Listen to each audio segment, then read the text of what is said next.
Breaking 100 नंतर पुढे वळूया। देशाच्या अर्थमंत्री निर्मला सीतारमण उद्या अर्थसंकल्पीय बजेट संसदेमध्ये मांडणार आहेत।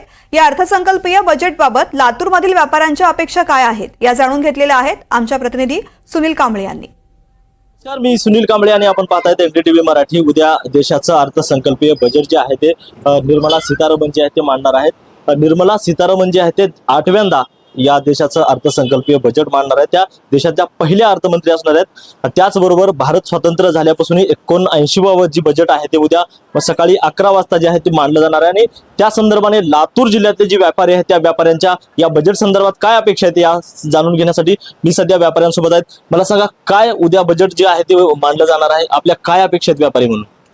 व्यापारी म्हणून आमची एकच अपेक्षा आहे की त्यांनी निर्मला सीतारमणजींनी आतापर्यंत सगळेच 8च्या 8 बजेट चांगलेच मांडले आहेत। कोरोना काळातही त्यांनी देशाला चांगल्या प्रकारे सावरण्याचा प्रयत्न केला होता आणि त्यात ते यशस्वी झाले आहेत।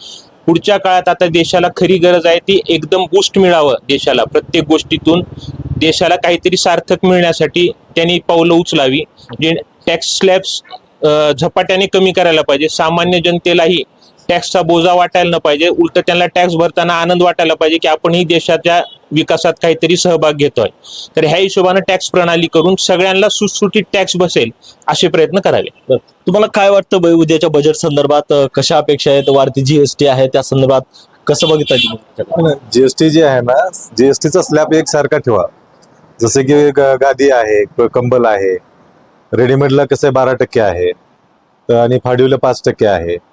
तर एक स्लॅब ठेवला म्हणजे व्यापाऱ्याला वह्या पुस्तक मेंटेन करायला सोपं जाईल। ते कमी जास्त केलं की सगळं मेंटेन करण्यासाठी जड जातं त्यांना।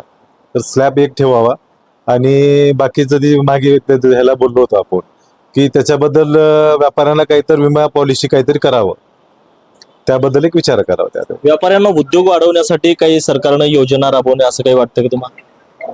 नाही, राबवल्या तर चांगल्याच राहतील ना। आता कुठल्या योजना राबवल्या त्या संदर्भात त्या व्यापाऱ्याला कशा वाटतात त्या हिशोबाने व्यापारी विचार करेल त्या गोष्टीचा। नक्कीच। तुम्ही काय सांगाल, उद्या जी बजेट सादर होणार आहे कसं बघताय उद्याच्या बजेटकडे? पहिल्यांदा निर्मला सीतारामजी यांच्याकडनं थोडीशी आमची अपेक्षा अशी राहील की प्रत्येक बजेटच्या वेळेस आपल्याला ऐकण्यात येतं की बाबा ह्या वर्षी स्लॅब वाढणार आहे। तर त्यांनी खरोखर एकदा स्लॅब वाढवावा म्हणजे आम्हालाही त्या हे होईल। आणि दुसरी एक आमची एक मागणी अशी आहे की तुम्ही प्रत्येक वर्गाला सध्या वेगवेगळ्या योजना देताय, लाडकी बहीण देताय, शेतकऱ्यांसाठी योजना देताय, तसे व्यापाऱ्यांसाठी एखादी लाडकी व्यापारी योजना असावी।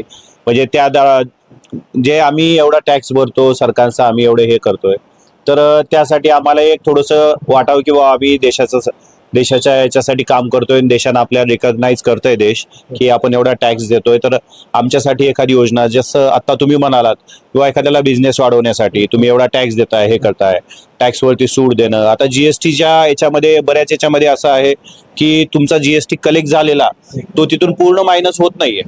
काही हे असे आहेत पॉइंट्स की त्यामधून जीएसटी जे आहे ते मायनस होत नाही। एकूण जर पाहिलं तर अर्थमंत्री निर्मला सीतारमण जे उद्या जे आहे ते बजेट मांडणार आहेत आणि त्या अनुषंगानं कर प्रणाली असेल किंवा जीएसटी असेल, त्याचबरोबर स्टार्टअप इंडिया आणि डिजिटल इंडिया असे जे घटक आहेत या घटकांना धरूनच उद्याचं बजेट सादर होण्याची जी आहे ती शक्यता वर्तवली जात आहे। त्यामुळे आता उद्या या बजेट मध्ये नेमकं काय होणार आहे हे पाहणं सगळं महत्वाचं आहे। सुनील कांबळे, एनडीटीव्ही मराठी, लातूर।